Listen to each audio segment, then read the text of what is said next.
Welcome to another chapter of In the Keep podcast. I'm your very own prophet of the drowned god, the Motherlode. This show is all about the world of first-person shooters, their legacies, their lineage, and the people who keep that world turning. It is the will of the drowned god Cathala that our communities band together to frag and jib one another into oblivion for all eternity. Hello, everyone. I know it's really tough times out there right now. It's fucking crazy, ain't it? But please, as always, take the next hour or so to listen to this podcast and let this be an escape. Don't muddle and sit around thinking about the negativity that's going on in the world all day. We have a really cool guest for you. Now, this has been a long time coming. I'm very happy to have finally gotten this done, but we've got Sgt Mark IV on the podcast. I can't imagine a whole lot of people are tuning in who don't know who he is, but if you don't, he is the creator of Brutal Doom and several other really amazing Doom mods. I mean, his name is kind of synonymous with badass Doom mods at this point. So it only made sense to have him on the show. Now we're going to have two parties here. We're going to have the people who tuned in because they fucking love Brutal Doom and they, want to hear what he has to say. And there's going to be other people who hate Brutal Doom and want to shit on Sgt Mark IV or whatever, or just curious. And I'm sure, listeners of this show, regular listeners, you guys are really cool anyway, but it's not as binary as that, I should say, because obviously Sgt Mark IV has he's got a lot of controversy in his past. We're going to address all of that. He was very, very open, very honest, very surprisingly cool about everything, and I think all too often we just hold things against people for too long, or we try to make a mountain out of a molehill. We take a little thing and we run with it, and I think that's oftentimes what's happened, not just to Sgt Mark IV, but just to many people that we all know, love, and respect, artists. I would invite anybody here who's skeptical or who just, has that sort of sour taste in their mouth when they hear his name to just give him a chance and actually listen to what he has to say, because I think it's important to give people, at least give people the right to speak on their own behalf. And I think that if you do and you honestly listen to him, you will probably change your mind. But if not, whatever, man. We're not here to change your opinion. We're just here to talk about really awesome shit. And Brutal Doom is one of the most awesome things that I've ever experienced. I really love it, and I hope that if you haven't already checked it out, that you do. And also, we're going to dig into some of his other projects, including his upcoming game, Brutal Fate. So, without any further ado, let's kick off some music from Andrew Hulshult from the Brutal Doom soundtrack, IDKFA, and getting to keep with Sgt Mark IV.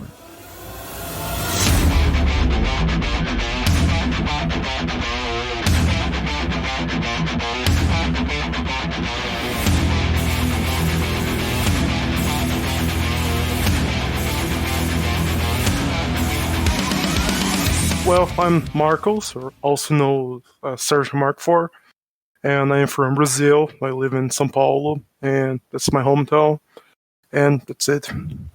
So we got a lot to get into. First of all, man, I do want to know what your early interest was in gaming. You have a really long storied career here in Doom modding, but where did it begin for you? When did you first get that itch? Well, actually started playing games with Sega Saturn, when it came out in 95, I think it was 95, and it was on the Sega Saturn where I discovered Doom, right after the Saturn port came, I think 97 or something like that. Mm-hmm. It's a bad port, if you compare it with the PlayStation port, but I think it's still a better experience than the one on Super Nintendo, which everyone worships, and I don't know why. It's it's not the worst possible. Then, but I didn't start with the stuff with modding on Doom. It was actually with Warcraft 2 when I had my first computer, which Blizzard gave with the game, shipped with the game, the same editor they used to make the maps, so you could use it to make maps on the exact same quality of the game, or even better maps. And that's what they repeated with StarCraft 2, then later Warcraft 3. That's where I started to make some really serious mods and publish them online. Before I just had fun with doing mods for myself, but then that's where I started making actual things, because it was an extremely powerful editor, the word editor.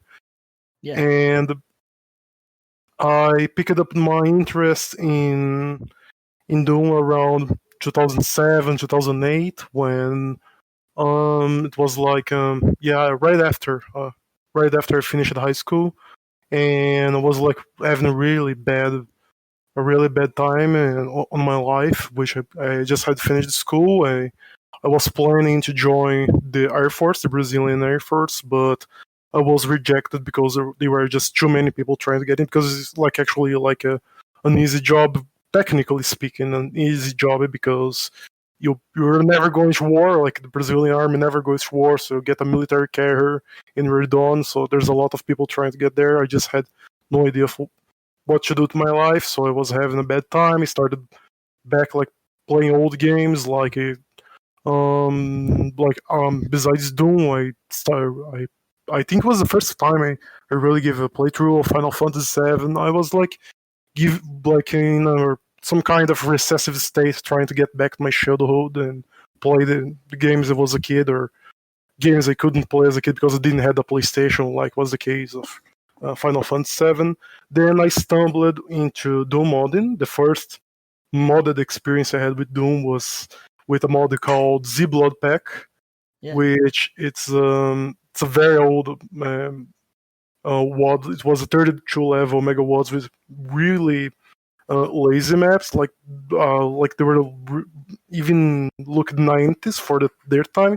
But when I saw that, I absolutely love it. So I'm like, oh, look at the whole much stuff you can do with Dune. Like, it was a pack of maps with monsters from Heretic and Hexen, and seeing all that thing, like 30, 40 weapons, like weapons ripped from Counter-Strike, like straight sprite of the guns from Counter-Strike. It was literally explode my mind, like, oh, this is what you can do in Doom. You can like add all this stuff. Then immediately I started looking for tutorials, and I downloaded the first Doom Builder. It was not even GZ Doom Builder or Doom Builder 2. It was still the first Doom Builder, because my computer back then was really bad. Couldn't even run Doom Builder 2, besides the fact that it already existed. And I started making my first mod, Armageddon, which, it was not a really good mod, but it was my first one. Like, was learning. It was literally just, as I didn't even learn how to properly draw a wall or a door. I just oh, this is how you make sectors. You rise this, you make a square here, and you raise this. Oh, this is a building for a city. And I was just learning as I was making the whole thing. And yeah, and I guess that's it. And then in 2009, when I reached a point when I said, by the late 2009, I said, no, this is not going anywhere. I should start something smaller. There was this trend of making small gameplay mods where you just make a mod to make the gameplay of Doom better. There was Beautiful Doom and Polished Skull and other mods of this kind. I was, well, I'm gonna give a try on this. Let's make a gore mod. Then I kept adding things, and that's what Brutal Doom became. So let's just back it up a little bit. So you got into modding pretty young, but did you grow up in like a pretty tech savvy household? Or were your parents into computers, or did you just kind of pick that up on your own? No. Like, it was not a really tech heavy. Like, we're poor people. Like, but the first time we could afford a computer was 2002, and it was like an extremely old Pentium. It was a Pentium 2, 400 megahertz, which was like at least 6 or 7 year old machine. Like, it was like my pastime when I had At some point, I was like, by by that time, I still had my Sega Saturn. I still didn't had I never had a sixth generation console. I just had my Sega Saturn and my computer. And as you know, the Sega Saturn has like 120 games. Yeah, I had played pretty much everything that that console had to offer. And my computer was old, and I could not download like more modern games. It was a computer so old it could not even run Quake 3. Yeah. The most advanced game it could run was Quake 2, and that's it. So I was playing like I was playing. It was 2002, 2004, and I was diving myself into games from the 90s like Duke Nukem 3D and Warcraft, Starcraft, and games like that. And eventually Warcraft 3, which I played the entire game at like 5 frames per second, 10 frames per second. But yeah, I played that, and these games, especially these early Blizzard games, Warcraft, Starcraft, they had such interesting modding tools. At some point, I enjoyed more making mods for these games than actually playing games. Yeah. Yeah. That's interesting. Were you always like sort of a technical, like artsy kind of kid? Did you enjoy like building things and changing things and figuring out how stuff worked? Or Yes, yes. When I was a kid, like I really enjoyed drawing and yeah, anything related to arts. And I was so into drawing when I was a kid that I had discussions with the arts teacher. There was like I remember there was a time in which we were like drawing paintings. Drawing, just when they give you like a drawing and they ask you to color it, but the yeah, call just paint it. I think it was in the fourth grade, third grade. I think it was the third grade. I had an argument with the teacher because I always liked using cold colors, saturated colors, and the teacher gave me a bad score for that work because I was not putting enough effort on it. And she showed me like a one which another student had done with very strong. I was really forcing the pencil over it to get strong colors. And we had an argument. But you're not. I talked to my teacher. You're not respecting my art style. I like pastel colors. I like a cold art style, and you're judging me. You're giving me bad grade because you simply don't understand. You're a teacher. You went to the art school and you don't understand what is cold colors, what is a pastel tone map, and I was like that much into this kind of stuff.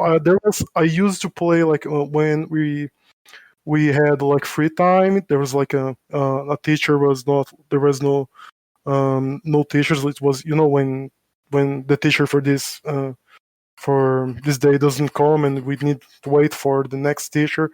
I would like draw some kind of a board game in my like we would get a piece of paper and draw some, like a chessboard, so but a huge board, and we would literally play Warcraft. Like I would be like drawing. I would find a friend and we'll like start playing Warcraft on the paper on a piece of paper.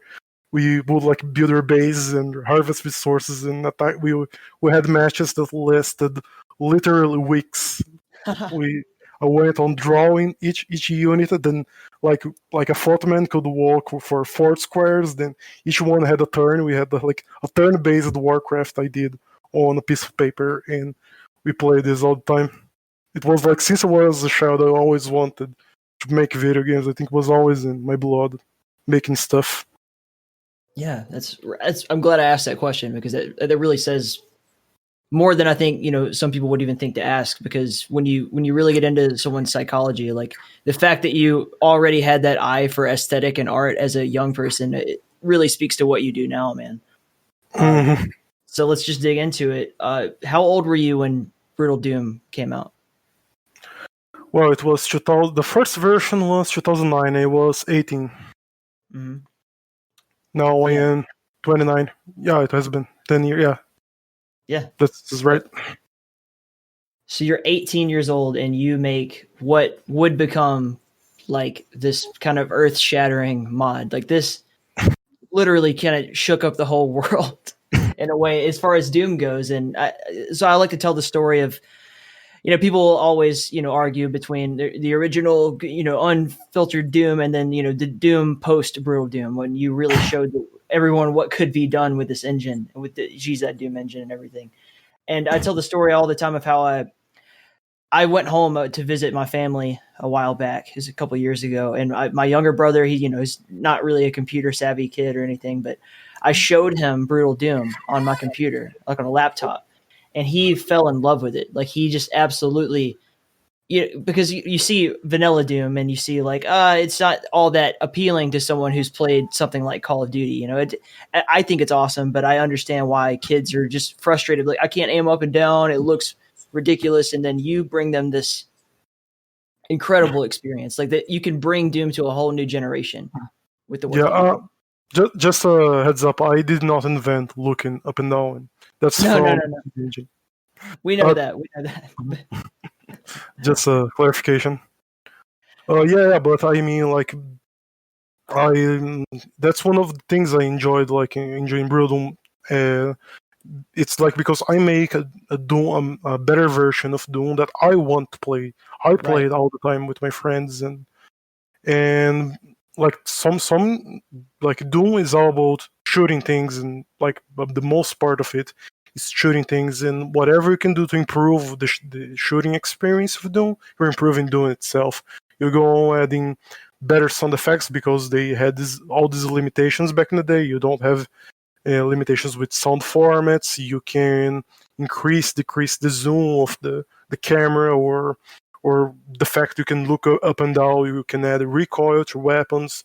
There are methods of modernizing Doom, making it like a more modern game without necessarily changing the graphics or the feel or the looks of anything. Yeah, it's really cool how that all kind of came together for you. So you released this thing, the earliest versions in 2009, and then when did you start really kind of feeling the feedback of it? I think the mod really when the mod actually a feedback existed in the very first day I released it. Like I released it in the old school tag forums, and the first night somebody already made a server with it, and I saw people already playing it, and it's like but when I think the mod really exploded, when people start really talking about it, when it was around 2011, when the guy that was the creative director of id Software, I think it was Metal Hooper. Yeah, it's Metal Hooper. He made a tweet saying like, "Hey guys, if you have never checked the Brutal Doom, you should. It's like really cool." It was like, "Holy shit! Somebody from id Software played my mod." Yeah. That's huge. Then I think that was the first time I felt the real feedback of it. You said that you really wanted to like make the shooting experience as cool as possible. It's pretty clear, like a lot about weapons, especially like in some of your later mods. We could talk about that too. But did you grow up around guns a lot, or are you just kind of a fanatic from the internet? What's your background? No, and just a gun nut from the internet. Having guns is not really accessible here in Brazil. Like Right. there's like a lot of trouble. Like there's taxes, for example. The taxes for any guns is like you have to pay literally 70-80% of the gun in taxes. Like for every gun you buy, you need to pay to give back to the state like 3 or 4 guns. So if you just want to have a simple shotgun here, that's gonna cost you around 3,000, 400,000, 4,000. I mean, pistols are even worse because they have an extra tax because they're a smaller arm, and they cost 5,000-6,000 reais for a revolver. It's something like especially a poor person like me could never afford. Yeah. So no, there's no real gun culture here in Brazil. But I really take like a lot of admiration for guns. I spend a lot of time checking channels like Forgotten Weapons, where that guy Gun Jesus, he explains in very clear detail like the story of the guns and how this gun was made, why it failed, why it succeeded. Like really fascinates me. Yeah, It's like, it's weird. I grew up in a part of America where guns could not be more accessible. Like, I knew how to shoot a shotgun before I knew how to tie my shoes. I mean that for real. And so when you talk about guns, like, and you're so savvy, like, it's really, when you show off the stuff in your mods, it's like, wow, man, he really knows his shit. And I find that interesting because I don't know nearly as much about them as you do. I'm around them all the time. When I was a kid, I learned how to shoot and everything. And I guess they're just not like this coveted, interesting thing to me. You know, like, that's a very Mhm. normal part of life if you grow up in that part of the world. So that's really Mhm. cool. Yeah. Yeah, it's like, it's impressive the amount of things you can learn on the internet. Like, for example, or with simulations. Like, there was a case in the Olympics where a Japanese guy, like, he never shoot a firearm in his entire life. He went to a toy shop and he bought an airsoft pistol, and he Mhm. trained with that airsoft pistol. And then he went to the Olympics and he competed and he won a medal. It was literally the first time in his life he had touched a real firearm in his life. And just sometimes you can get really close to the real experience with simulations. Yeah. Now, you can learn so much just going on YouTube and like learning tutorials. Forget about shooting guns or whatever, but like, skateboarding, that was huge when skateboarding hit the internet, and then kids that weren't in like, the hub cities could finally learn how to do a kickflip and like understand what these, real guys were doing and everything. Just the ability to share information is absolutely crucial. And for the Doom community, it's been, we've had access to it for much longer than everybody because they were obviously very quick to take up the internet. Yeah, that's right.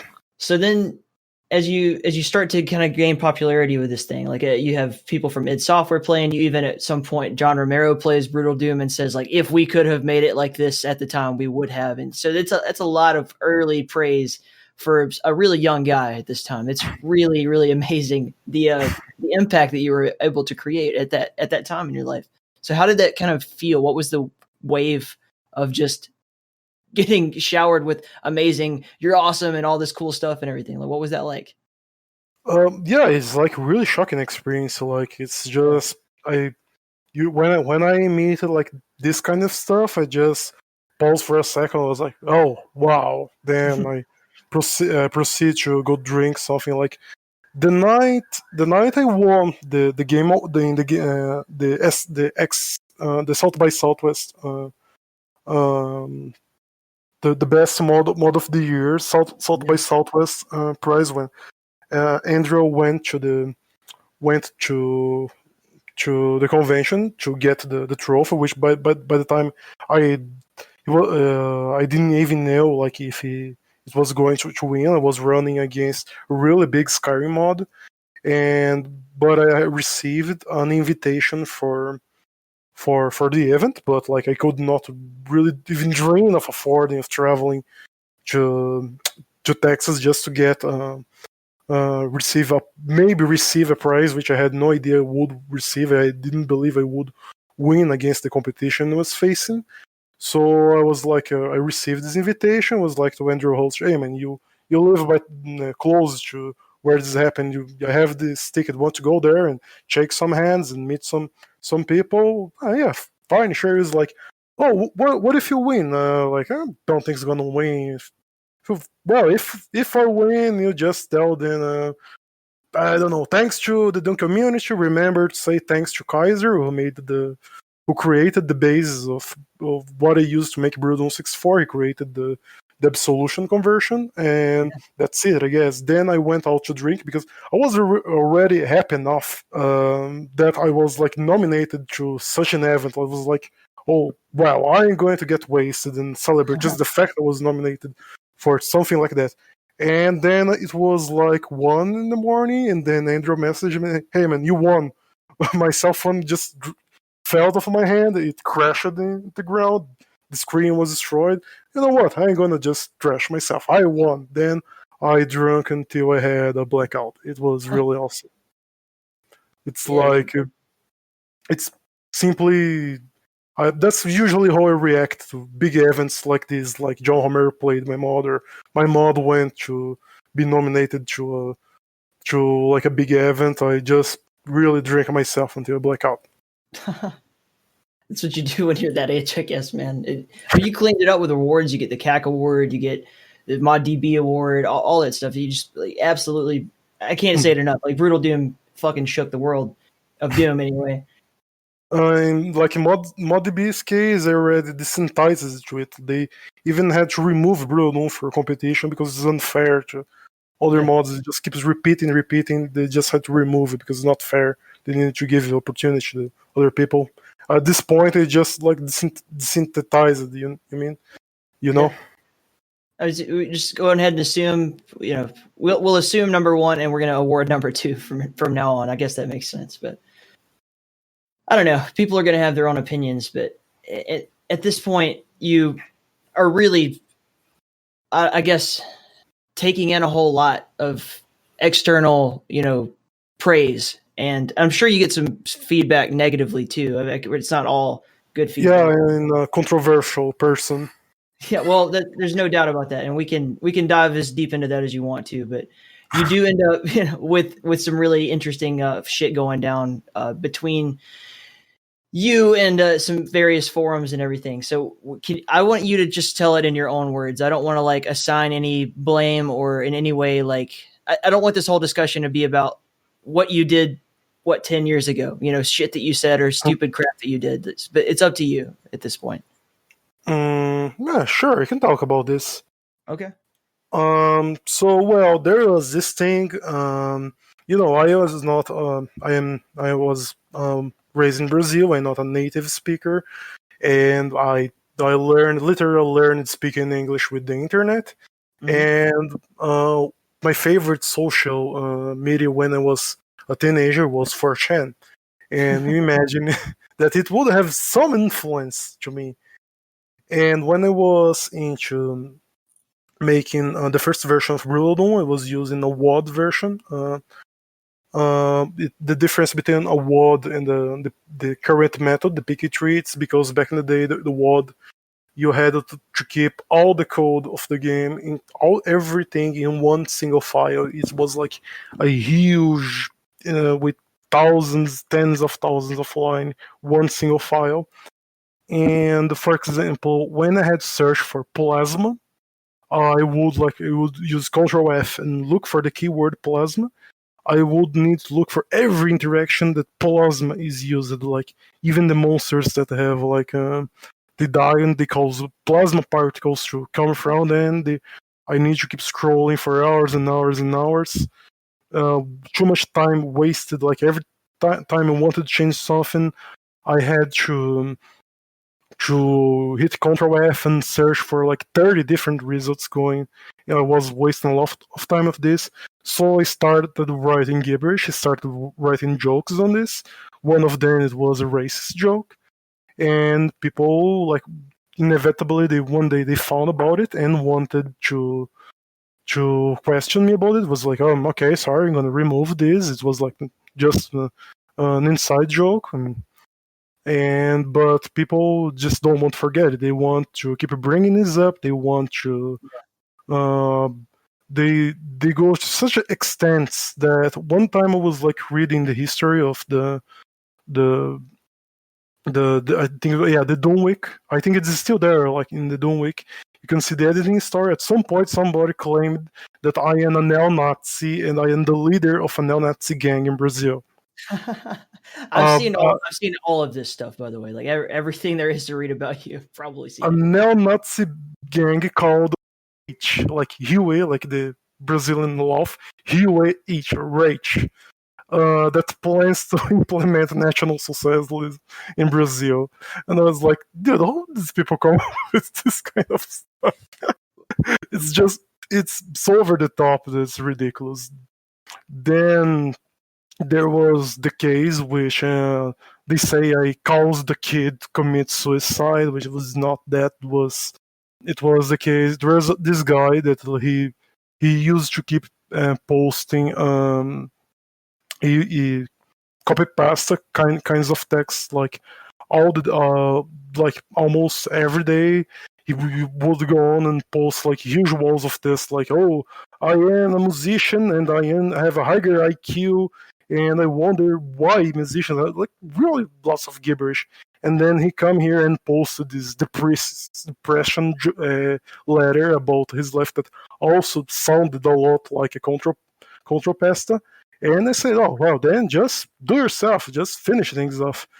And I said, like, in a joking manner, well, that's what you want. And then people were, Mark, how can you tell a depressed person to commit suicide? And I was like, oh, well, this guy, you see, this guy has a lot of problems in his life. So I'm just giving him the final solution for his life.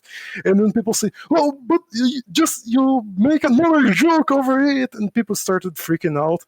It was like, at no point it seemed serious. And even the moderator, Wild Weasel, when he closed the topic, his last words was say, "Well, why don't you just take your depressive test to a place where people would care about it, like Twitter or Tumblr?" Then he closed the thread, and it was obvious that not even him was really taking that serious. It was obvious just somebody with doing some control pasto, which in fact, this guy also showed up later in other dates, several months. He was still seen there doing this kind of stuff, this kind of long ass threads.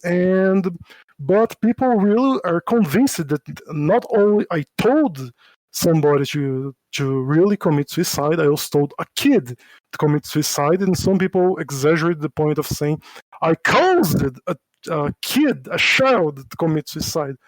And I just dismissed it. Dude, you must be jealous of me. Like, there's no other explanation. Why you would go on around making this kind of stories and exaggerating things just to destroy me, just trying to bring me down? There's no other way I can sum this up.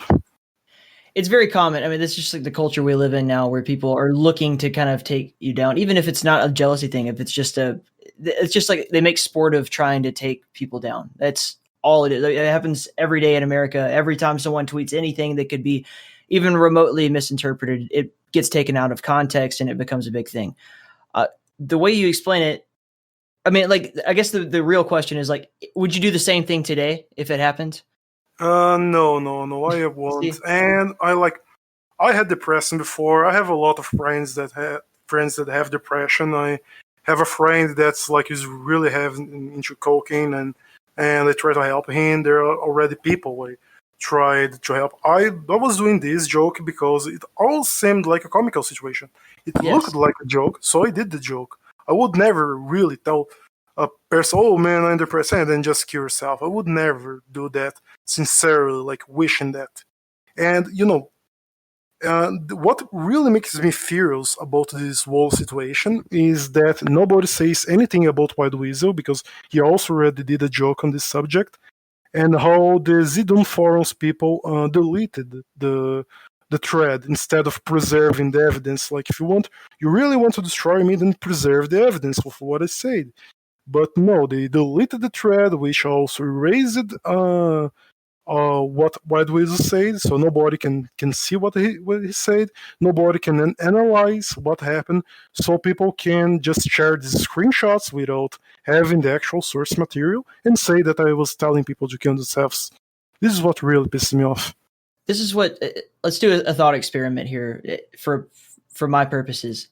I am an unbiased third party here. I wasn't around. I didn't see it. I'm just going to take your word at face value and go from there. But to me, this is what proves that it's just being taken out of context. Is that, first of all, you seem like a really nice guy. I mean, you've carried yourself pretty well since these initial, like, this was 10 years ago.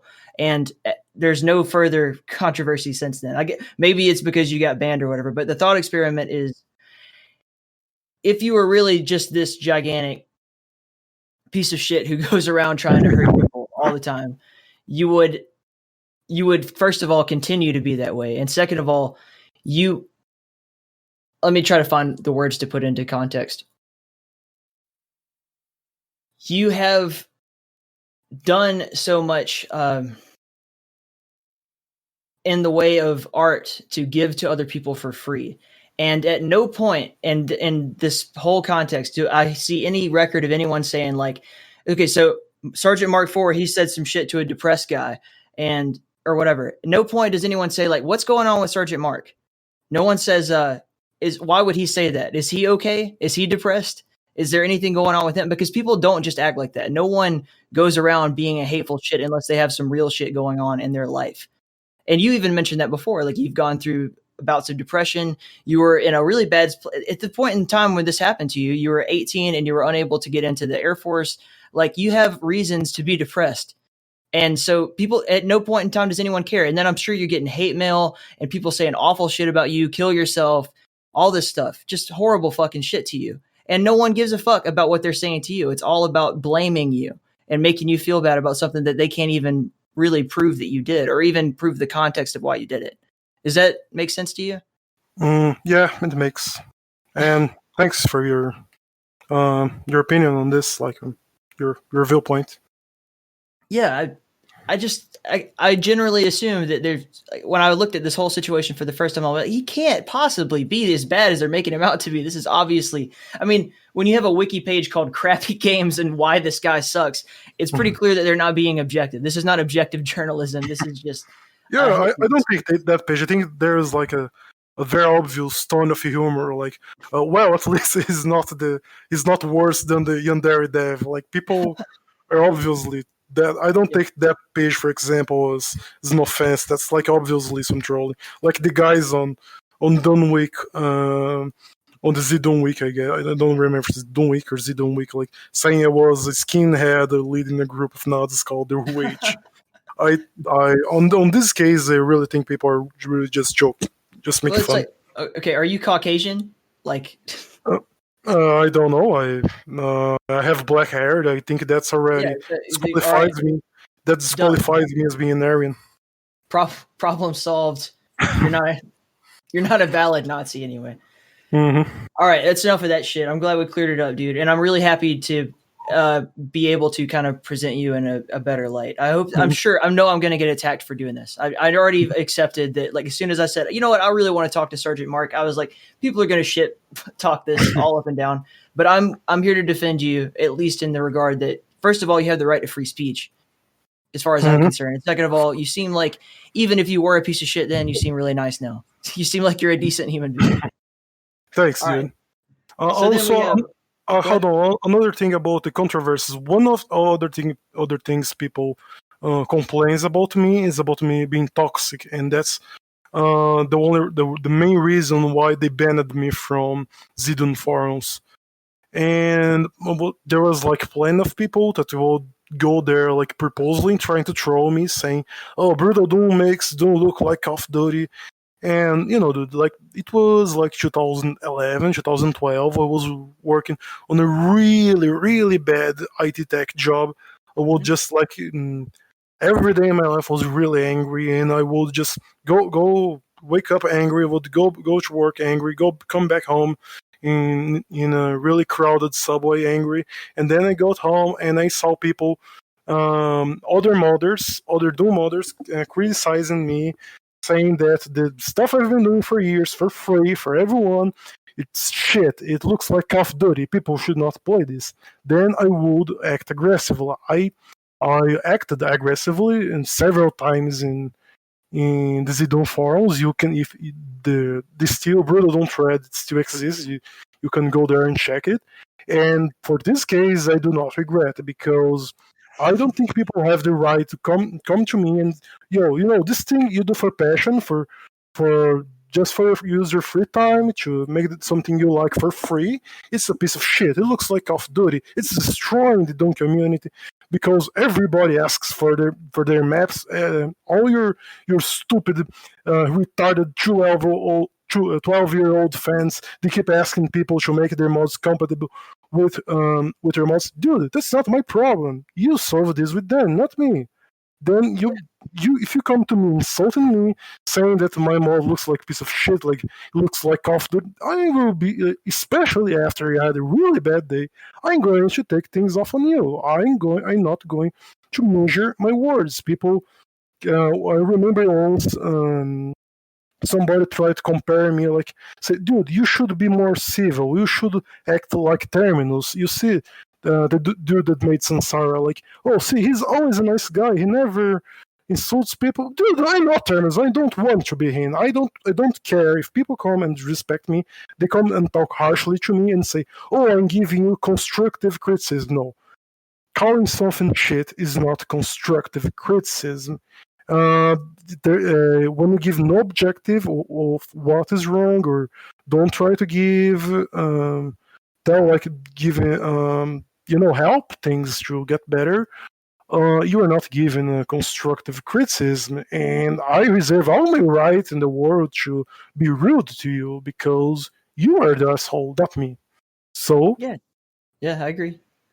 I don't necessarily think that being combative is always the best way to solve that issue, but it makes perfect sense that you would respond that way. And also, as we said before, they come at you, they attack you, and then when you respond in a negative way, that's somehow a surprise, and then you're the one who's in trouble for it, right? It's not the person who came to you saying your mod is shit or you're garbage or anything like that. It's you are all of a sudden being held responsible for defending yourself. Essentially, I'm assuming that's the way you look at it. So it's weird. yeah, like, and I am not the only person that this happens. Like, the entire Doom community is full of this, of people with huge egos attacking each other. It's like, the creator of, I think it's the creator of the GZ Doom Builder, the program. The creator of the program, he gave up on working with it because of how people treated him in the forums, like how people were always complaining. At some point, he said, "You know what? I give a lot of my free time working on this. You people just complain. Nothing's good enough. You know what? You work on this. I'm done."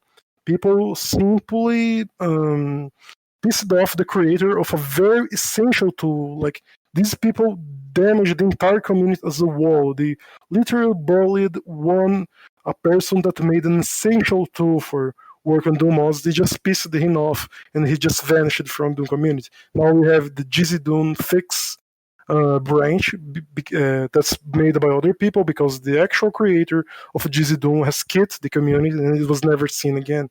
Or there was the case where people trying to praise a mod that literally broke GZ Doom, that didn't work on GZ Doom, like the Lilith mod. And they started praising that mod just to piss off GraphZal, the creator of the GZ Doom mod. At some point, he said, "You know what? I spend all my time working on this, and if you people want to make something purposely just to piss me off, just to break my engine, I'm just going to leave."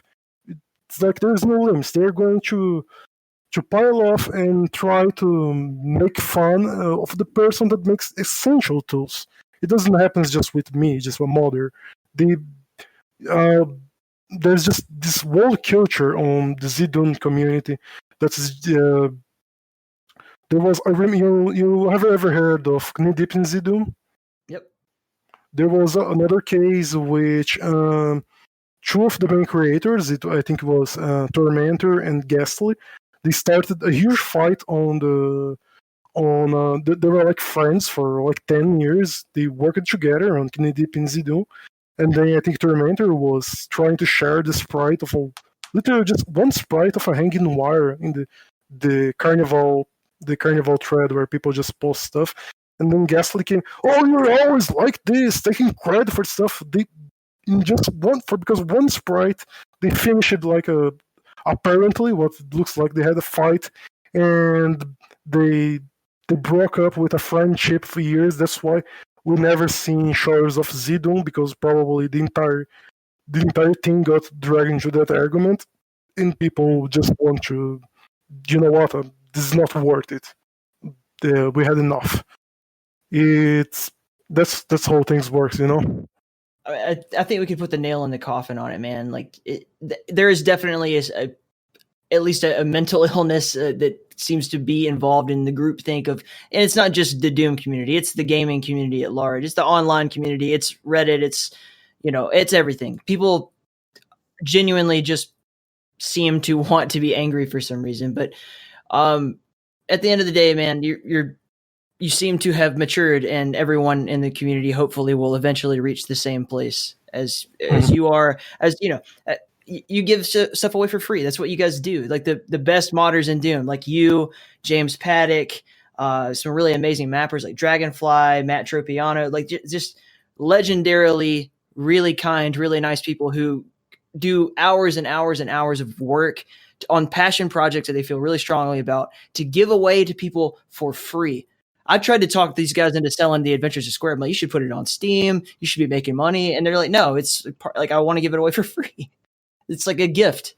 So yeah, that's enough of that shit. Let's get back to the good stuff. Yeah.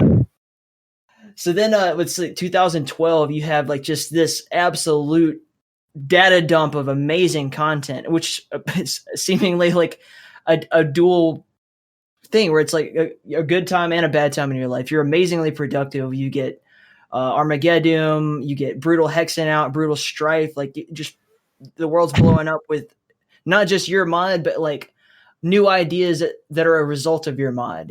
It's like a change in the zeitgeist of the Doom modding community at this point. So what kind of got you into that point where you're like able to just put out so much content? I don't know. Like it was at that point it had became a regular hobby of mine. I was constantly spending a set of amount of time every day working on specifically working on mods. And I had like, whoa, no, what if I transfer this kind of language to Hexen? Then what about if I try this in Strife and try to modernize these games like that? And then at some point, some other people, other modders from other modding communities had the same idea, try to transfer this.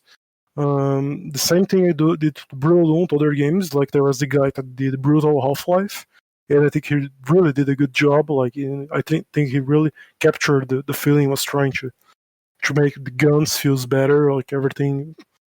And I think that's it. That's good. So I guess it wasn't necessarily like a newfound productivity. It was just like you're now immersed in the world of Doom modding, and you're just doing more stuff in regards to that. It makes sense. Mm-hmm. Yeah. At some point, like I was enjoying doing. I think most of the time I enjoy doing this more than actually playing games. Like I usually spend more time doing this than actually playing the games. Yeah. Yeah, I get the same thing sort of with the podcast. Is like I spend so much time talking about games that sometimes I don't really have the time to play all the games that I want to play, and I have to kind of find that balance. But even then, it's like sometimes it's more interesting. Like it's more fun to talk to someone like you than it would be to like be just going through my Steam library right now.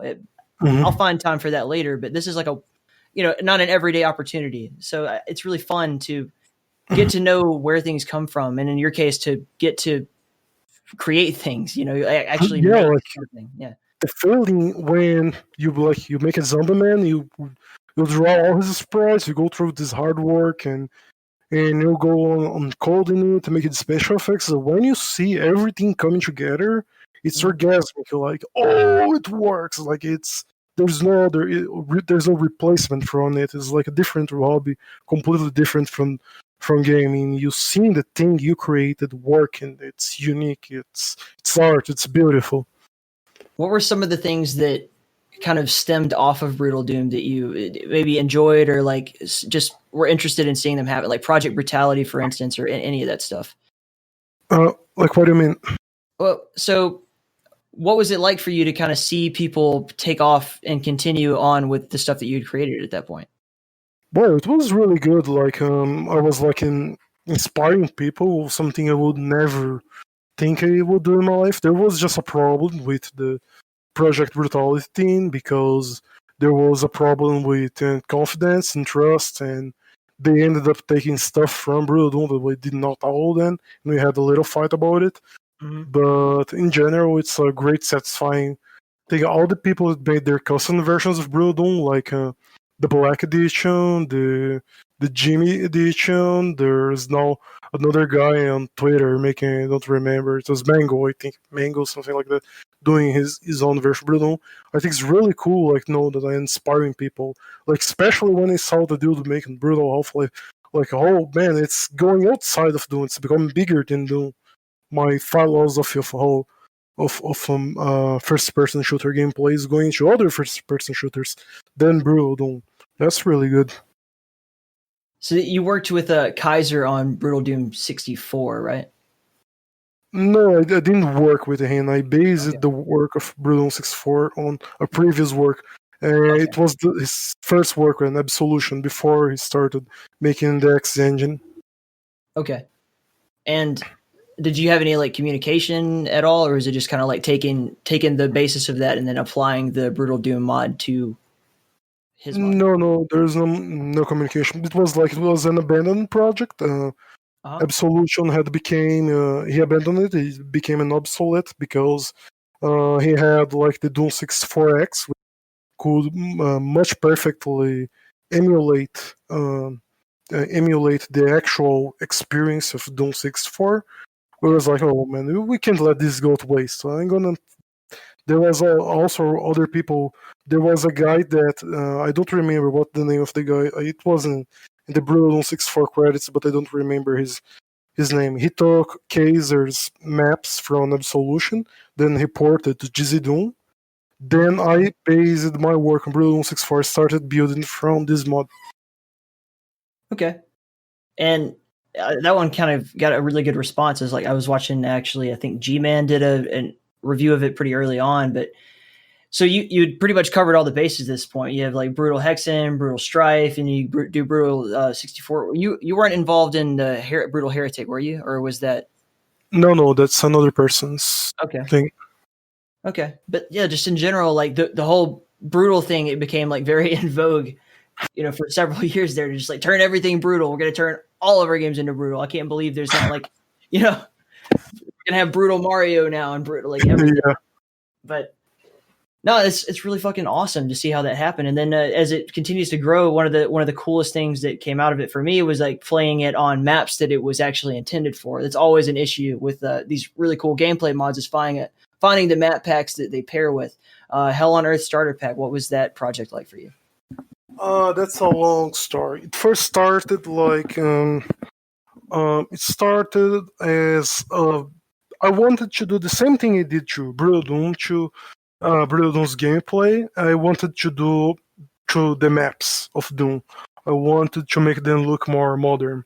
Right. So I started making some remakes of some maps like Downtown, um, Suburbs, some Doom 2 maps, especially Sandy Patterson maps because people hate this map. So, well, let's try to remake this map, but make it look like an actual city and stuff like that. It went growing up until I I started like mixing with my own ideas and was like, okay, this is going to be well. I guess you can still call the starter pack now Extermination Day the same thing Brutal Doom did for the gameplay, but for the maps. It's a reimagination of both the first Doom and Doom 2 together in a single megawad as a more modern thing, taking advantages of the new stuff of the new engines like no color restriction, real 3D floors, realistic scenarios, and stuff like that. Mm-hmm. I think it did the same thing for Brutal Doom, but for Doom maps. Definitely. It was just so comfortable to finally this is meant for this, and it recreates that the same kind of Doom 2 experience that we all kind of remember, but as you said, with all the modern effects. And one of the coolest things about it is like the way that the enemies work. You're actually, this is something I wanted to make a note of, is that you are really, really good at making people understand what it is you're doing. So like when you post, here's like some gameplay, or here's the enemy, and you can see that this is what I've done with it. I'm going to show you how I programmed you blowing their arm off and all this kind of thing, and really articulating that and making it accessible to people who probably don't really understand the process of modding and creating things. So that's really cool that you do that. And it comes across really well on your YouTube channel, on your Twitter, and that's probably one of my favorite pages to follow. Is just when you post up on Twitter. Again, you really do a great job of making your audience feel included in the development process. Thanks, dude. Yeah. It's just it's as you said, it's part of the process is the gratification of see, oh, this works, it's great, and I want to share this. I want to look at what it done. It's a moment you want to share when you finally get something working. It's a great thing. Like, it's amazing. I can't explain. A really great example of that was when you were initially kind of putting out content in regards to VietDoom, and you're showing off, like the enemies and the different vehicles and the fire technique, or the fire effects and everything, the different guns that you put into it, or I mean, just the level of detail and the level of thought that you were able to convey at that time really made it even more exciting. Looking forward to it coming out. Mm-hmm. Yeah. So what was the inspiration for VietDoom? Are you a big Apocalypse Now fan, or? Especially Platon. I think Platon Okay. is I like Apocalypse Now, but I think Platon is the ultimate Vietnam movie. It's like, when I was a kid, I enjoyed watching Vietnam movies like Platon and Apocalypse Now, Full Metal Jacket. It scared me, like, especially Full Metal Jacket. It scared me the shit of hell of how the army was supposed to be. But then I learned that it was the United States Army during the Vietnam War. It was completely different. Things are not like that. But anyway, I was a big fan of these kinds of stuff, and not only Vietnam War itself, but also things that were inspired by the Vietnam War, like aliens. Yeah. Yeah, I don't know if you ever heard of this, but Liter Aliens is literally Vietnam War. It's a huge allegory to the Vietnam War. Mm-hmm. And I just like this kind of stuff in general. And then someday I played the game Nan, which is that total conversion for Duke Nukem 3D that they decided to sell a game, but like, it's not really a really impressive game. But I like the concept of making the Vietnam War as a first-person shooter, a retro first-person shooter. I always had a thing, like some kind of admiration for jungles in pixel art form as a retro style of art. I don't know, because I played games with this setting like when I was a kid, like maybe like because of Sonic 3 or Gex or stuff like that. I just, whenever I saw like trees and waterfalls and stuff like that pixelated, it was like, oh, a small niche I had, like, oh, this is really satisfying to look at. I always had this kind of admiration for retro forests. Yeah. Then I always wanted to, oh man, like Nan, imagine if Nan was properly done, like if we had Nan but like, put some effort in it, not just a reskin of Duke Nukem 3D. And when I had this idea for several years, then there was a point when I made a big jungle map that didn't work too well. I made a map called Knee Deep in the Jungle, and it didn't really work too well. But then at some point I just abandoned this idea. Then Rising Storm Vietnam came out. I really enjoy playing this game sometimes. Like, I play this almost like 1 hour a day, every day. And it's like real relaxing and therapeutic. Like, I love literally everything about it, especially the soundtrack. Lenny Moore composed for it, like the way he nailed it. Looks like some kind of Deep Purple with Black Sabbath and some depressive guitars with some psychedelic stuff. And that soundtrack alone basically was, no, I must make a Doom mod and put this soundtrack in the game, like a Vietnam Doom mod, and put this soundtrack in the game. And one day, some night during the middle of the last year, I woke up in the night. I was like, man, it was like 3 in the morning, and I was like, man, I should look for tutorials. I want to learn how to do pixel art from scratch, how to draw trees and stuff like that. And I had this epiphany and started making trees. Oh, you know what? Now I'm gonna make this It was right after Brutal Doom version 21 was released. I had no main project. It was like, oh no, now I'm going to make this Vietnam War mod. And that's how I started making VietDoom, because for my game, Brutal Fate, which I only decided to really start the project this year, but I always wanted to make a jungle section in one part of the game, and this was the perfect opportunity to test how it would work a jungle in the Doom engine. It's like a sector-based engine. The engine simply doesn't like this engine simply abhors big open space with lots of stuff on it. Yeah. Like, how can I make a jungle work in the Doom engine without making it lag? Like something that my old i3 can keep always at 120 frames per second. And that's how I started, and keep adding it, and then I started becoming obsessed again with the Vietnam War, reading all articles about it. Sometimes I go on Facebook groups. I like following lots of history groups, and I see people complain whenever there's like news, an article about the Vietnam War, and I see a boomer from, "Oh, but we could have won the war. It wasn't for these hippies in Washington." And then I started discussing with them, like, "No, the Viet Minh Trail. You never know what the Ho Chi Minh Trail was like. The Cu Chi tunnels were so much bigger than imagined." I became really obsessed with the Vietnam War, and it's kind of an allegory to the way you were talking about guns earlier, but yeah, you are so like into this stuff that you probably know more about Vietnam than most Americans whose grandparents served in the war. That's so cool. yeah.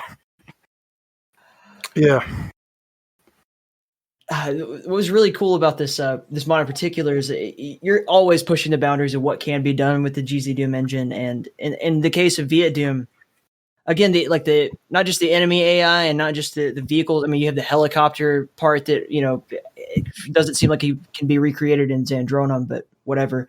And then you have the your own partner's AI too. You're like directing them around and they're following you and everything. And this is an interesting gameplay mod for me because it's not like Doom in that you kind of feel like this invulnerable god all the time. It really does make you feel like, fuck, I'm in war. Like you could get mortared at any time and you're just dead, wiped off the planet. So yeah, how did you come up with all the ideas for this? Like just every little bit of the stuff that you've done, did you get the idea, or are you inspired by other mods, or did you just kind of think it up in your head and like, you know what, I'm just gonna make all these different Soviet era war vehicles and tanks and stuff? It was like actually many ideas from VietDoom are started way before VietDoom itself. Like the vehicles, for example, I started working with vehicles in 2015 for Extermination Day because I was influenced by Halo. Like I liked the vehicle sections of Halo, and there was going to be this city, that level that takes place in downtown LA in Extermination Day, which, by the way, it's an actual replica of downtown LA. You use Google Street View to try to make a replica of downtown LA. And in this part, I wanted you to be able to have the option to drive a tank and fight a big hordes of enemies because, like, Earth is fighting back against. It's not a post-apocalypse mod. It's an apocalyptic mod. Things are happening right now. It didn't happen. Things are happening right now, and obviously you would have the army and tanks and stuff like that fighting the demons. And I had like this experience with Halo, and I wanted to bring something similar to Doom. That's where I developed the vehicles. And then, well, if this is a war mod, it must have tanks. I must start porting them. Then I started doing research about what the vehicles were like in Vietnam, the tanks, and I learned like about all the vehicles they had. Like I was like especially amazed by the M50 Ontos, which is like an infantry fighting vehicle, like an anti-tank thing with these ridiculous 6 guns and fixed turrets. I was like, oh, dude, they must put this in the game. This looks absolutely awesome. Just in case you're wondering, like I went through the Wikipedia article of the list of weapons and vehicles used in the Vietnam War, and I read that article about 40 times. Each weapon, each vehicle, everything I know, literally everything that was in the Vietnam War. And when I saw like the Ontos, and then the Patton, the M48 Patton, I said, no, I must add this to the game. It would be awesome if this can show up in the game. And this is an example of how the tanks are now, for example, the mechanics of the buildings being destroyed. I also experimented with this before in Extermination Day. There are some levels which you can destroy walls and stuff like that.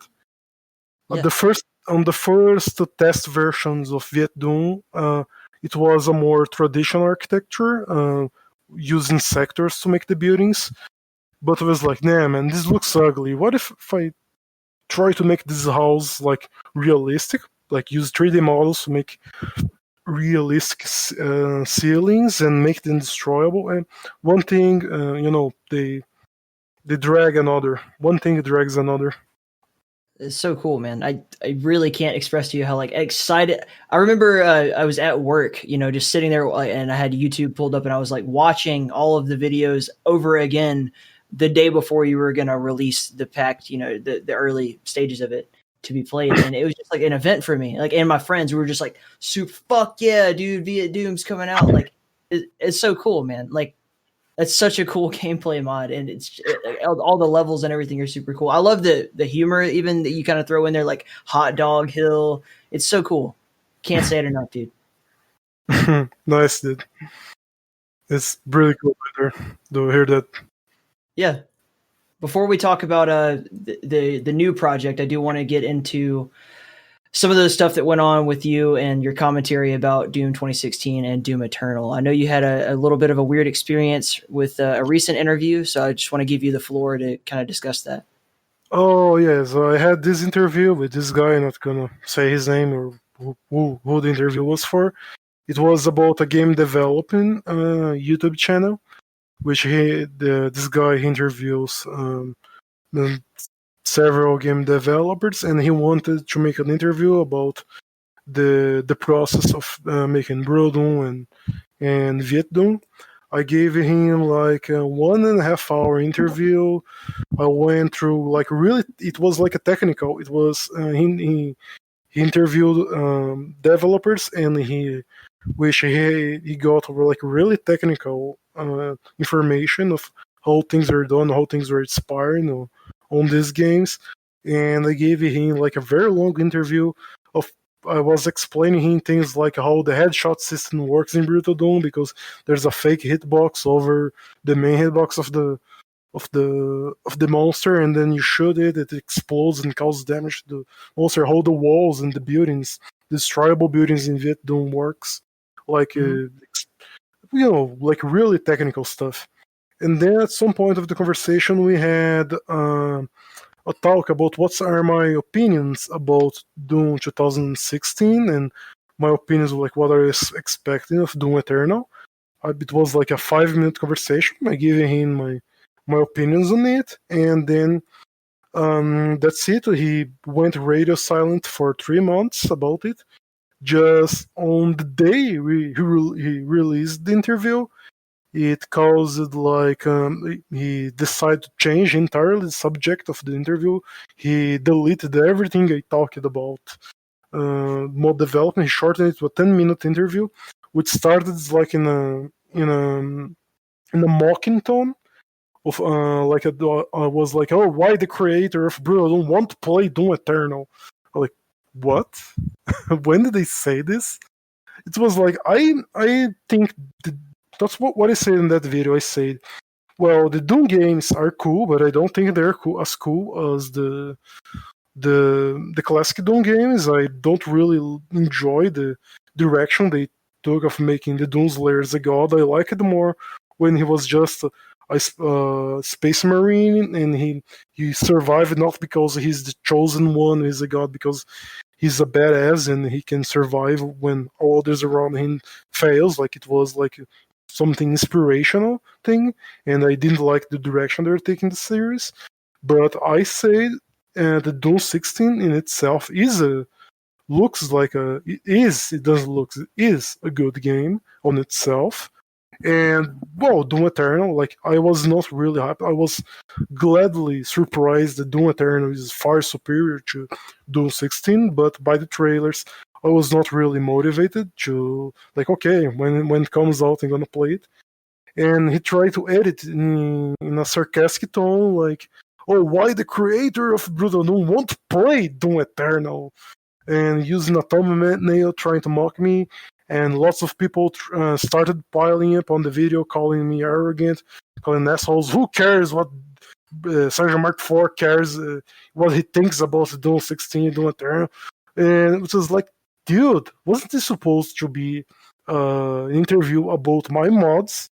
I thought this thing was going to be something you would put in the final of the video, in the ending of the video. Like, oh, now we had this talk about the technical specs of mods. Let's hear Mark's opinion on Doom 16, stuff like that. And he made the entire video be about this, and it got me into a problem with lots of people attacking me, coming to Twitter to insult me, and was like, dude, that was really fucked up. I asked him to take down the video, and gladly he just took it down. Well, that's good. At least they did the right thing at the end of the whole deal, but that won't happen here. Mm. But this is a bummer to hear you got treated like that, man. It's almost like it's amazing that you have such a positive attitude, because I would be really discouraged by something like that. You know, that's people. It seems like people are never going to forgive you. But really don't care at this point. Yeah, that's good. If you think I'm like, some people say, oh, he's jealous because ID Software made a better Doom than his mod. Dude, I don't care. You think whatever you want of me. I just got pissed because somebody told me that they were doing an interview about my mods. I wasted over 1 hour explaining details, in technical details, everything I did for my mods, and then this person proceeds to throw everything away and try to monetize, make money out of spreading a humor that I am angry at Doom 16 and Doom Eternal. Dude, that just makes no sense. It's really like, and why he choose, like, it was an interview that happened in January, and then he waits until it's literally the day before the release of Doom Eternal to publish this and say that I hate Doom Eternal and don't want to play it. And this really pissed me off. Well, yeah, fuck that. Let's forget that shit. It doesn't matter anymore. But I am curious for some of your ideas and feedback about it. One thing that got brought up a lot, not by you, as far as I know, but just in general, people in my circles talking, was that as we watched, 2016, and especially when we were watching Doom Eternal start to get a lot of hype around it and trailers coming out and everything, it did seem like the id team was taking some influence from the modding community. And one of the big comparisons, like, this looks a lot like Brutal Doom, like, which is a good thing in my regard. I was like, yeah, that's good. I'm happy to see them take it that route, because that's what I want to play. Like, Brutal Doom is one of my favorite things that's ever existed. And I'm not saying that because I'm here to kiss your ass. Like, I genuinely really like it. And so how do you actually feel about some of the gameplay things? I know that one of your criticisms about Doom 2016 was that the movement was slow. I feel exactly the same way. But what are some other like technicalities that maybe you could notice that a normal layman like myself wouldn't? Things I noticed that were wrong with Doom 16 was how slow and how boring the first levels of the game is. Like, the introduction of the game is one of the most important parts of the game, and the beginning of Doom 16 was really slow. We start with that terrible pistol. You get the shotgun. You can only carry 20 shells with it, and it's not very accurate. It's not as bad as the Doom 3 shotgun, but still unrealistically inaccurate, and you can only carry 20 shells. You need to keep changing back the pistol. You don't get double jumping until the 4th level, and it's like, which is a very fundamental gameplay mechanic, to use the double jumping, and they hide it behind upgrades. I did not enjoy it, and I was glad that in Doom Eternal they fixed this. You start the game, you already start with the shotgun. There's no pistol. It was the best idea they ever had, to remove the pistol completely. And you already start with the double jump, the new mechanic, which is the dash. Unfortunately, you don't start with it, but you all get it on the 2nd level, which is a huge upgrade. Then locking down such a precious resource, that fundamental part of the meat and potatoes of the gameplay, too far away. They just give you on the 2nd level. That's a huge improvement. Also, the fact that in the 1st level on, you can get you start with the shotgun, you get the chainsaw, and then the rifle.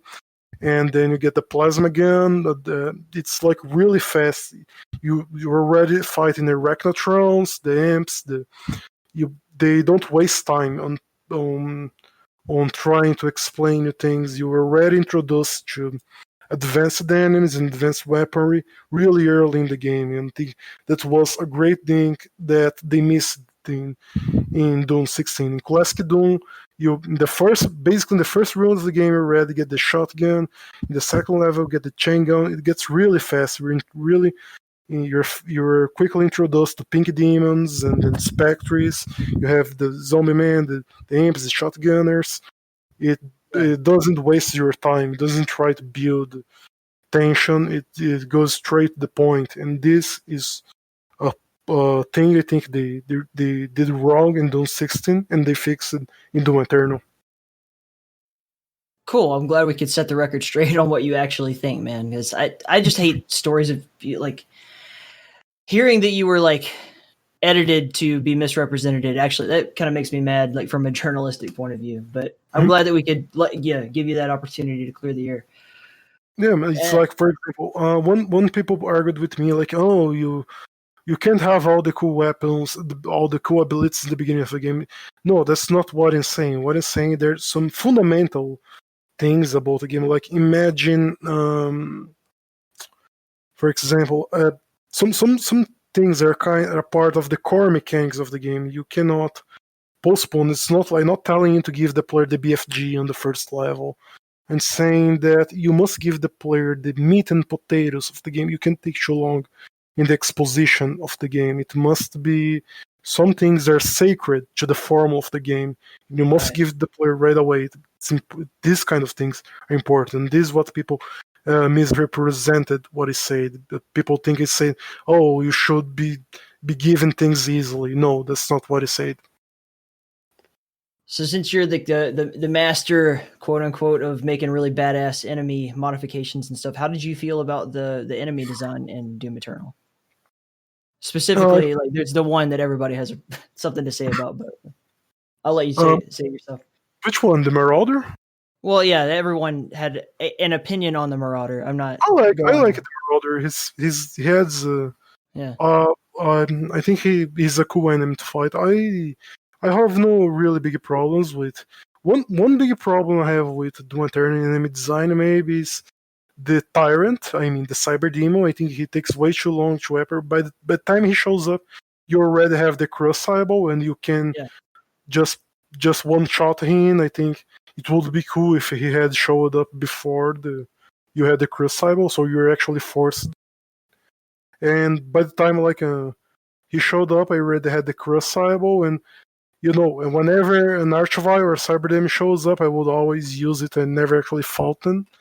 One thing I really hated about Doom Eternal, one enemy I really hated was the angels thing. I don't remember what's the actual name. The things the aliens that are supposed to be the angels, because in the Doom Eternal trailer, there's like that part that says, "Oh, they're not your people to save anymore.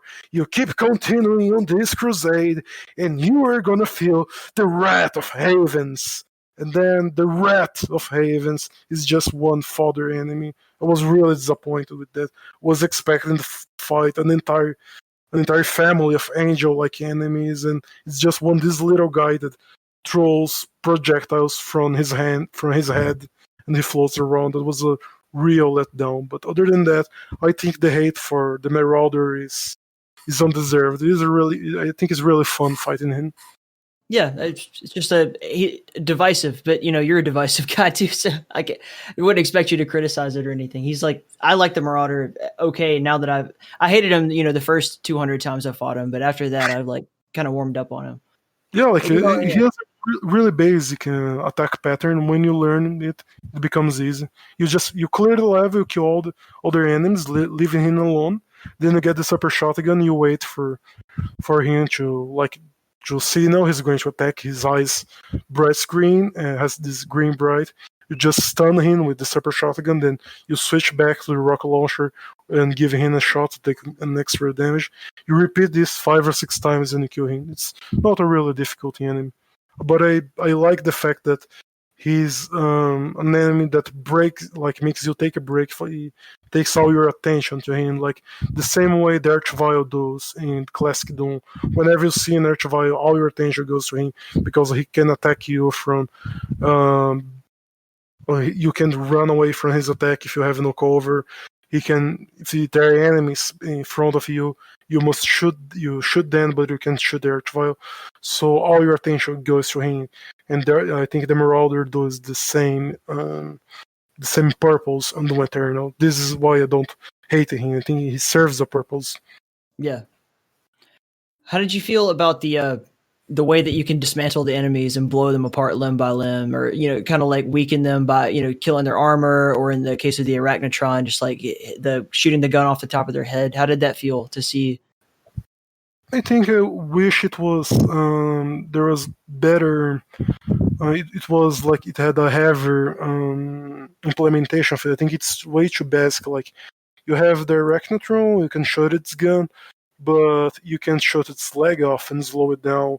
Or the Mancubus, which you can shoot his cannons, but you don't actually deactivate his cannons. He still shoots weaker and smaller projectiles. And other enemies, it doesn't exist. Like you can shoot a Hell Knight or until he's literally just bones, all his meat is gone.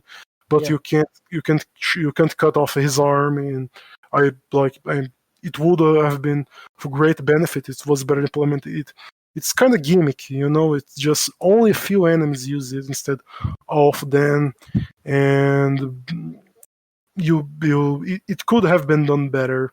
It's cool. It adds an extra layer of combat. Like it forces you to, whenever you see an Arachnotron, you pull your shotgun to fire the grenade to destroy the cannon, or the Mancubus, you shot two grenades to shoot his armor. But there was potential to use that in a much more extensive way, and they didn't. The reason I asked you that question was to kind of lead into something that you shared pretty recently on your Twitter page and within your Discord page. But we've seen the first enemy of Brutal Fate, the Fiend, and something that you were specifically showing off was how the dismantling of their limbs takes place, and how it's a bit different than the way that we saw it in Brutal Doom, where it used to be random, and now it's like you're actually programming it to shoot their arms off. So what can you tell us about Brutal Fate, if you don't mind? Well, Brutal Fate is like Brutal Doom without Doom. That's how I can describe it. Okay. It's like at some point, people are complaining that I'm making Brutal Doom bloated. I'm adding way too much features. Many people are stopping to play Brutal Doom because it became bloated. And I can agree. Like it's straying off way too much of what it would be. And at some point I was deciding to join the game development thing. I want to make my own game. So I had this idea. So my first game is going to be something that I have the complete understanding of what I'm going to do. I'm not going to adventure myself into an engine that I do not understand, or with a kind of gameplay I do not understand. I'm going to use this Dune engine to do something that I already know, the Brutal Doom's gameplay. So I'm going to take away all these ideas that people think they don't fit in Brutal Doom, and just move them away to all these drastic changes to gameplay, this extended arsenal thing, and move it to its own universe, to its own thing. Yeah. So I can finally put Brutal Doom to rest. Like it has been 10 years already. It's been overdeveloped. It's looking like an Ender simulator at this point. It's just way too much stuff, and I just keep adding and adding and adding stuff with don't really add up to anything. At some point, like, man, I really should move on to something new. And that's how I mix everything of it. I can start my career as a game developer. I can stop bloating Brutal Doom with stuff that does not belong in Doom. And I can have the total freedom of doing whatever I want on this game. So that's how is the concept of Brutal Fate. I'm making Doom like if Doom never existed. Like I take the basic idea of having like aliens and mixing with supernatural stuff, but instead of trying to copy Doom, I try to follow the same design stuff, like trying to make something. How can I explain to you? Like, somewhat, I kind of try to replicate the process like Romero and ID Software did with Doom. They were approached by Fox to make an Aliens game, and they were like, "Nah, fuck this. I want to make my own game." So we already have started working this Aliens thing. What are we gonna do? Okay, so we're gonna mix Aliens with their tabletop game, their Dungeons and Dragons. Okay, this with Dungeons and Dragons and Evil Dead, whatever. So that's the process I am using for Brutal Fate. It's like Brutal Doom, but on my own universe. Everything is completely its own thing, and you have the basic premise of space marines in this case they are the governance marines of United Nations like um, organization, like they're a peacekeeping force.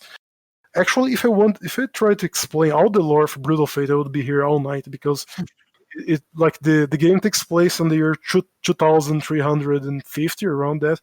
And to understand the story, you need to go back to the modern day, then the World War III, the World War IV, the start of the colonization of space, how the colonies were made, how Mars was colonized, then they had the Martian Civil War, and how the United Nations had to send an intervention there, and how the Space Marines were starting, how like all the major moons of like Mars and major moons like Callisto and I mean the moons of Jupiter, where the game takes place, were colonized, and what's the social situation of things, and how these planets were terraformed, and basically terraforming a planet costs trillions of dollars, and the corporation that had all the resources to terraform this planet and start a colony there, they have a say on how the colonies should be treated.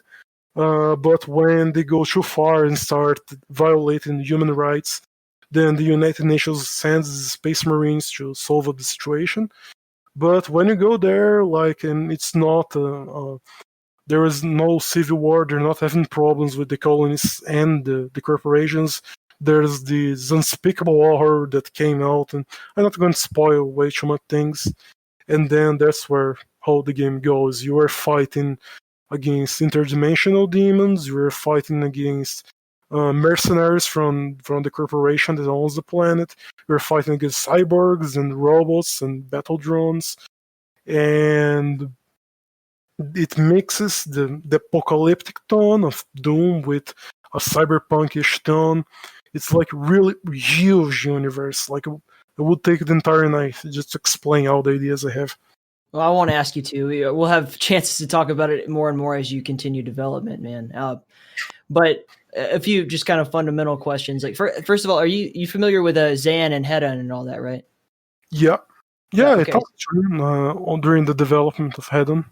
Yeah, it's really fun for me, and I'm sure many other fans, to kind of see now that GZ Doom can function without an iWAD from Doom and everything. Seeing you guys actually be able to turn what you've all the work and skill that you've assimilated and created over time, and to potentially be able to use that engine to make money and actually give yourself something back for everything that you've done. I'm really excited for that. I actively want to, I want to buy something from you to say thank you, not just for making what will be Brutal Fate, but for everything that you've done. Like, it's really cool.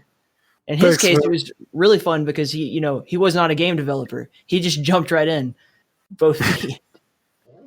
Yeah, man. And that's the thing about Brutal Fate. I'm going to put it on Steam, I'm going to sell it. Yeah. But I'm also going to upload it Part Bay. Like, if you think a game made in Doom engine deserves to be paid, okay, then just pirate it. I don't care. But I mean, if I can sell well with this game, and the fact that I will no longer be submissive to Bethesda's community guidelines, I can do whatever I want with my community and my game. I will be able to, I don't know, make tournaments and pay people's money prize. it opens a whole new level of possibilities. The fact it's not longer a Doom mod, it's its own game, and it's really a game changer. Like, it changed things completely. So are you going to be fucking around with netcode and making like a proper PvP deathmatch part of this game, or what can you say right now? Well, right now my main focus of the game is the single player. I want the single player to be good. Yeah. And, well, we have this issue that GZ Doom has only peer-to-peer multiplayer. It doesn't have client server multiplayer like Zendronum. Mm-hmm. And Zendronum cannot be used commercially. They still don't have the entire engine cleaned up. I think there's some code from the build engine. I don't remember. There's some code there that cannot be that does not allow the engine to be used commercially. But I can secure that the game will be compatible with Zendronum. You can add the multiplayer as not as main part of the game. And yes, I really want this game to have multiplayer like Brutal Doom has. I really love playing Brutal Doom's gameplay online with my friends. I mean, my ex-girlfriend, I literally met her in a Brutal Doom server. It really is important for me that Brutal Doom has multiplayer, and Brutal Fate also should have multiplayer, even if it's non-official. If you need to install Zendronum apart, if they never end up adding official multiplayer support, client server multiplayer support to GZ Doom, and I will be like giving both the official and non-official support to Brutal Fate. The official support is a single player experience, and then there's the non-official support, which will be multiplayer maps, deathmatch maps, cooperative maps, survival thing, horde mode, all this kind of stuff.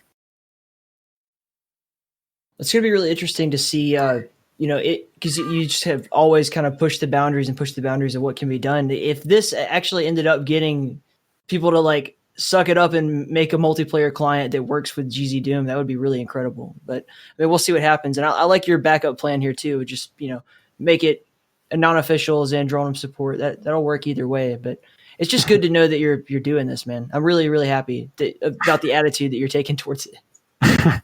Yes, man. Thanks. Yeah. All right. Is there anything else that you want to say before we get out of here? Any shout outs? Are you going to be doing this whole project completely alone, or are you going to have level designers or a team? What's the plan?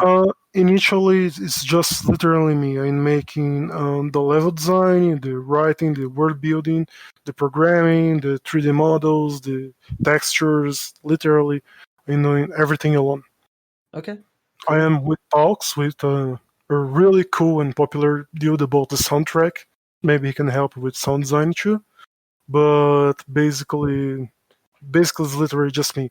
And by the time I start selling the game on Steam Early Access, maybe I can use the money to hire an extra mapper, or an extra mapper or two to help me with things and speed up the process. Shit, are you taking investors, bro? Right now, no. I still have not played anything. I mean, some people have suggested me to do Kickstarter, but I want to try to do that until at least I have like something really substantial to show. Like, I want to have several levels, several completed monsters and weapons working, so I could think about launching a Kickstarter, show that there's this product, it's getting done, it will be done, and ensure people that this thing is gonna happen. Hell yeah. Any final thoughts, any shout outs you want to make before we go? No, I can't think of anything right now. Okay. Well, thank you very much, man. This has been a really it's been a pleasure to finally get to talk to you, and just on a personal level, I'm very happy to know that you're not the demon that you've been painted to be. You've been so cool, and you're invited anytime you want to be on the show, whether that be to talk about Doom or talk about Brutal Fates, updates, or anything. You are always welcome here. Thanks, man. I appreciate it. Big, huge thank you to Sgt Mark IV for being on the show. It's just fucking awesome. I'm really glad that I finally got to have that chat, because it's been something that I've wanted to do for a really long time. Like, for me personally, cleared off a goal. So cool. Also, want to say thank you to all of our supporters, be that people who are Patreon supporters, people who have donated through our PayPal link and credit card, people who just generally give their time, people who have been Nitro subscribers on our Discord, Twitch subscribers, all that shit, man. Whatever you did, you know what you did, and we appreciate it. So it's been a while since I've actually read everybody's name off, so we'll try to hit the list really quick. Dots Moose, Paul, Zach, Alexander, Lashaka, Brad, Night Owl, Tones, Jeffrey, Larissa, Nabe, Steve, NVZ, Catman, Semico, Chibi Sniper, Donkey, VJ Tidgeon, Haducant, Brand Flakes, Muleketrarao, and Red Eyes Green Dragon. You've all been fantastic. Thank you so much, and we love you.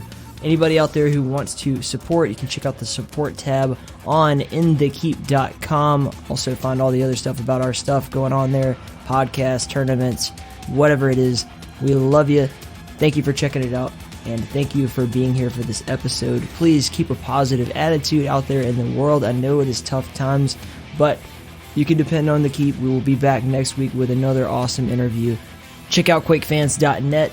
Tell Smango I sent you. Check out RocketJump.zone. Check out State of Quake. Check out the Multiplayer Doom Federation. And check out the US Quake community. All amazing communities full of amazing people. I hope you dig it. Hope you find a home somewhere within this wide umbrella that we cast. You're amazing. I love you. The Drowned God Katala loves you. And till next time, stay in the Keep.